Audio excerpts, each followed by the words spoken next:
What I would now like to do is look at an example for tangent using the sum and difference formulas. Okay, this problem says find the tangent of negative 105 degrees.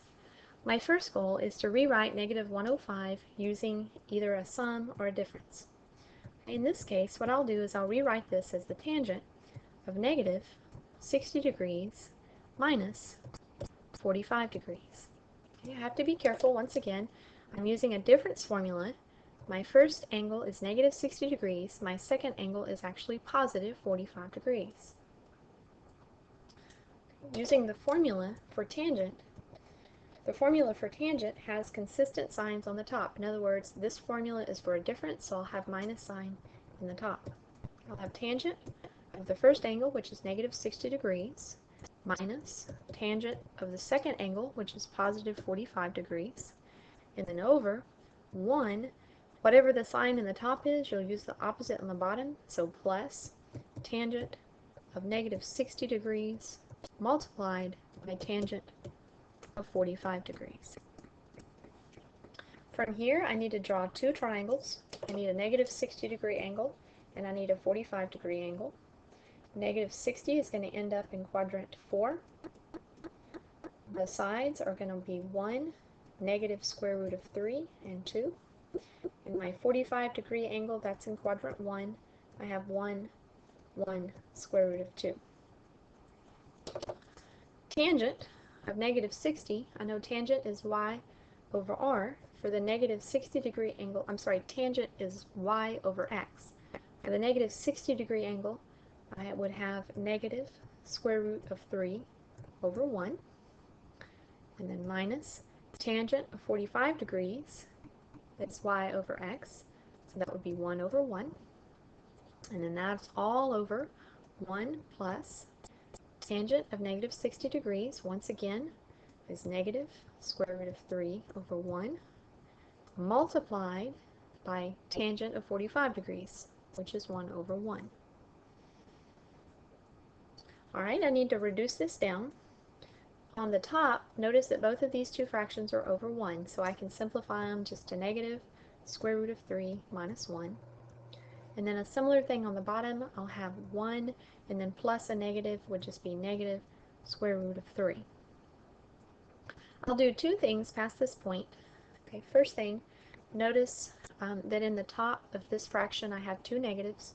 And what we said is that if that ever happens, you can pull a negative out in the front of your fraction, and then we will rewrite the top as 3 plus 1, and then we have over 1 minus the square root of 3. At this point, we need to rationalize the denominator to simplify the answer. The denominator is not a single root. If the denominator is not a single root and is a sum or a difference, you rationalize by multiplying by the conjugate of the denominator.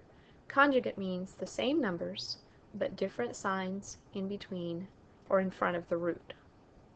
So I would rationalize this by multiplying by 1 plus the root of 3 over 1 plus the root of 3. The negative sign I have it in the front will just stay a negative sign. In the top and bottom of these two fractions, I will actually have to FOIL to reduce this down. The square root of 3 times 1 is 1 roots of 3. The square root of 3 times the square root of 3 is just 3. 1 times 1 is just 1. And then 1 times the square root of 3 is this 1 square root of 3. In the denominator, 1 times 1 is 1. 1 times the square root of 3 is square root of 3. Negative square root of 3 times 1 is negative square root of 3. And then negative square root of 3 times square root of 3 is negative 3. Be careful with your signs. The negative sign out in the front stays. In the numerator of this problem, I have two like terms. I have the roots of 3's. I count how many of them I have. I have 1 root of 3 plus 1 root of 3, which is 2 roots of 3. And then I can also combine 3 plus 1, and I have 4. In the denominator, the two roots I have in the middle cancel. If that does not happen, there's something wrong. And then in the denominator also, I have 1 minus 3, which is negative 2. At this point, there's still some reducing that needs to be done. In the top, notice that there is a 2 in common, and so I'll factor a 2 out of the numerator.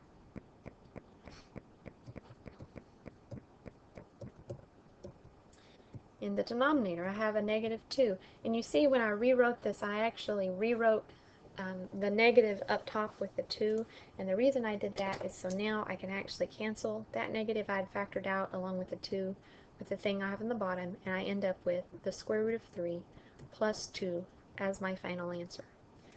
One of the hardest things you're going to find out about the sum and difference as far as your tangent function is actually simplifying your answer to get the most simple answer that you possibly can get.